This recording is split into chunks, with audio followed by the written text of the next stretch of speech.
Hello FPL managers and welcome back for another video. My name's Jack and today we're going over the knee-jerk reaction for game week 4 where we look over the most transferred in and transferred out plays so far this game week.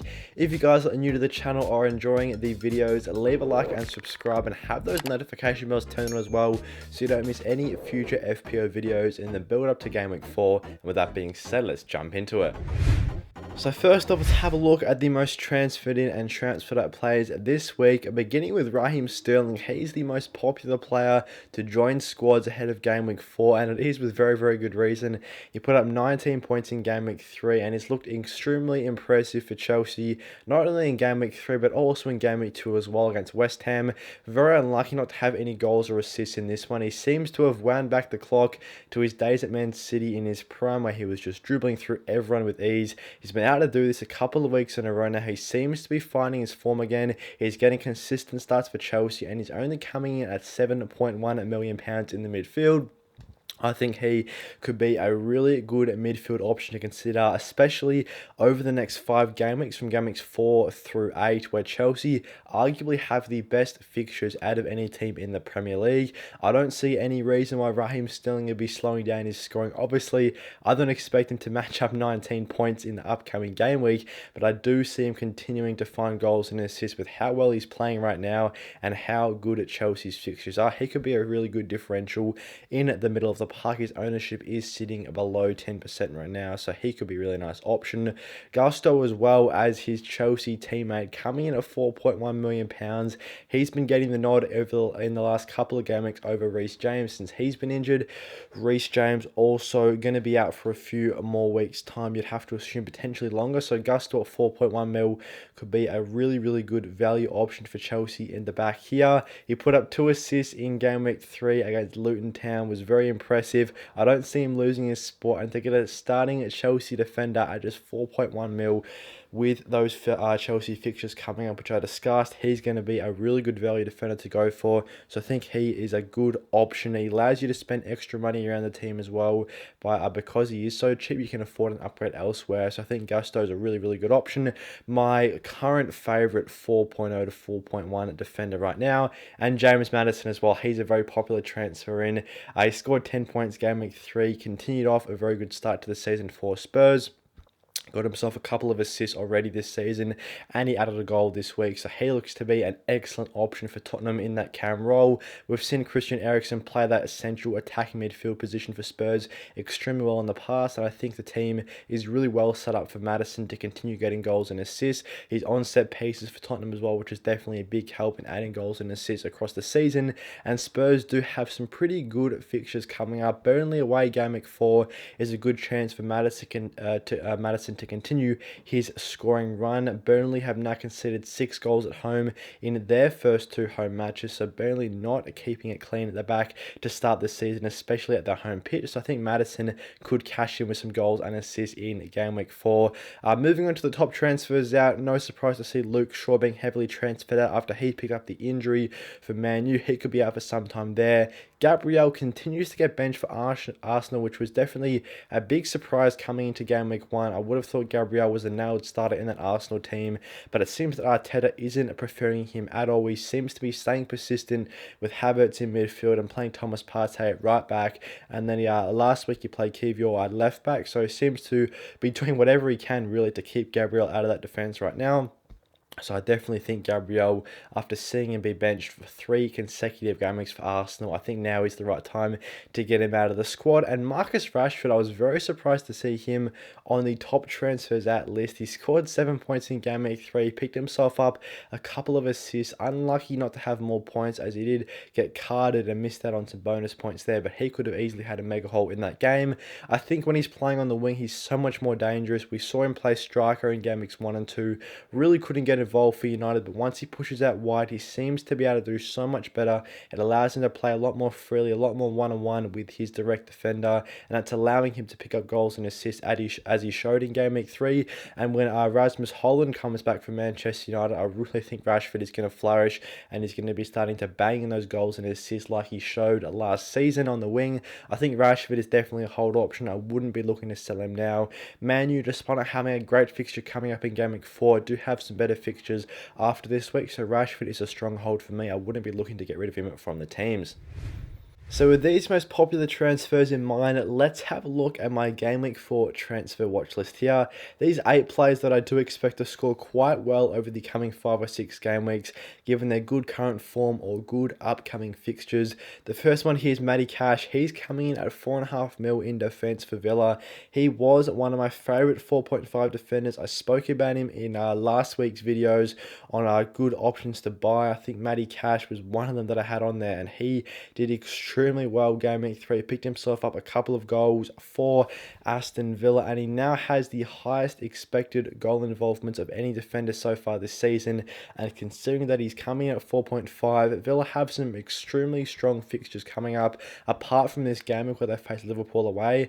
After game week 4, from game week 5 onwards, around get to game week 18, you could argue that Villa do have some of the best fixtures of any team in the Prem in this 13 to 14 game week period. So Matty Cash could be a really good set and forget value option at 4.5. You can have him in your team.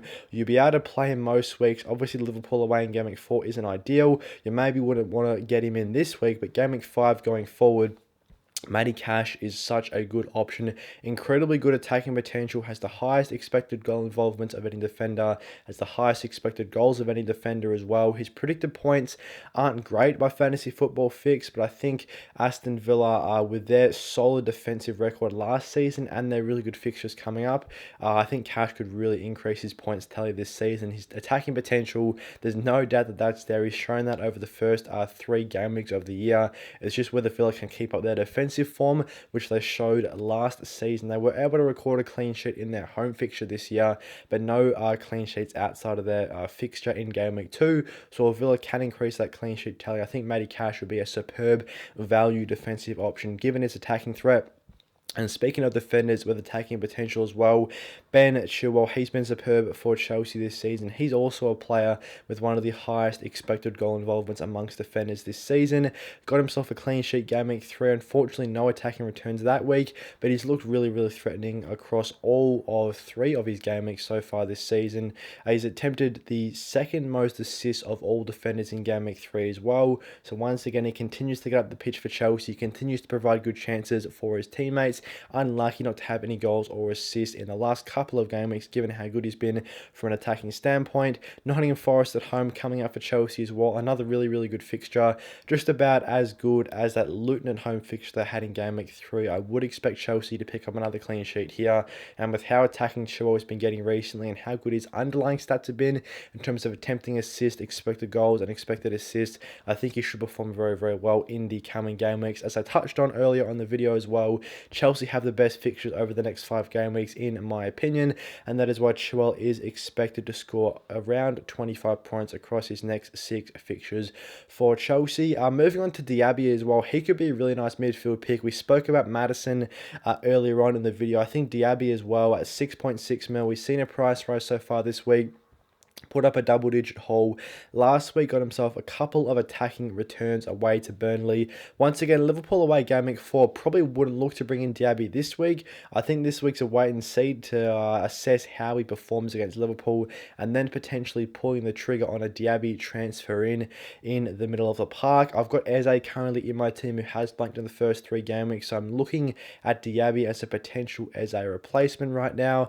I could look to just roll a transfer this week, give Eze one more chance, and then pull the trigger on the Diaby transfer in move. I could also look to save up a little bit more money and go to either Maddison or Fernandes, 2 players which I will discuss in a second. Even Raheem Sterling here as well, as listed on the transfer watch list. 7.1 mil. A little bit cheaper than Maddison and Fernandes. It does have better fixtures across the next 5 weeks, so Sterling could be a better short-term punt before I look to go to Fernandes or Maddison after that to really capitalise on those good Chelsea fixtures coming up. And as you can see here, Sterling is expected to score extremely well over the next 6 weeks. He's got the second highest predicted points across the next 6 game weeks of any player on this watch list, and the highest predicted points for game week 4. Obviously, Nottingham Forest at home, a great chance for Sterling to continue his good good game week 3 performance. Ollie Watkins as well and up top continues to provide assists for his teammates. He's ticking over those goals and assists in pre-season, and he's continued on to the first 3 game weeks of the Prem as well. Was incredibly good last year as well, and I think he's going to be a consistent performer again this season, given how well he has started this year for Villa. Villa look to be an incredibly good attacking outfit as well. The addition of Diaby in their attack has really helped out Watkins, I think. He's definitely going to be increasing his assist tally this season. Hopefully, he can continue to score goals, Watkins, as well. He's got an okay predicted points across the next 6, but apart from this game week, in game week 4, where Villa face Liverpool away, their fixtures get extremely good from now up until when the first wild card of the season does expire and the second one becomes available. So I think Watkins could be a really reliable forward option going forward until around that halfway point of the season. Fernandes as well, he's a real midfielder that's caught my eye. He actually has the second highest expected goal involvements of any player in the Premier League across the first 3 matches. A really underrated player in terms of being able to create chances for his teammates and also get good chances for himself as well. 8.5 mil makes him a little bit more expensive than Maddison. I think Fernandes or Maddison, 2 midfielders that I'm tossing up and bringing into my team. Fernandes, he's put up stronger underlying numbers, but perhaps not as good fixtures as what Spurs have coming up across the next few weeks. That is the way up I have to consider. But Fernandes, with the second highest expected goal involvements of any player so far this season, he's really flourished in that midfield role for United, and hopefully once Holland comes in starting up top for Manchester United as well, Fernandes can really look to increase his assist tally if he can provide dimes up top to either Rashford or Haaland. But Fernandes, he's looking incredibly threatening. Very unfortunate not to have any more goals or assists this year, but he's definitely one to keep an eye on.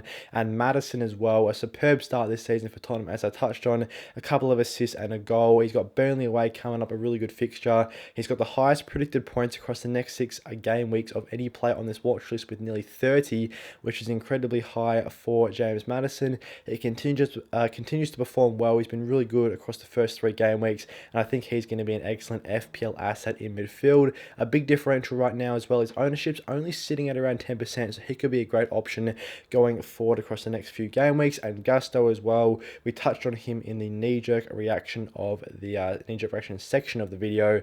If he can continue to start for Chelsea, depending on how long Reece James stays out of that Chelsea side for, he could potentially be looking at the best value defender of the year in FPL at just 4.1 mil. If Gusto can string together 5 or 6 starts in a row for Chelsea, I'm sure he's going to be one of the highest scoring defenders over the next few game weeks, given Chelsea's fixtures and the Chelsea fullbacks' good attacking potential. We've seen Chilwell push up the ground very high in the first few game weeks.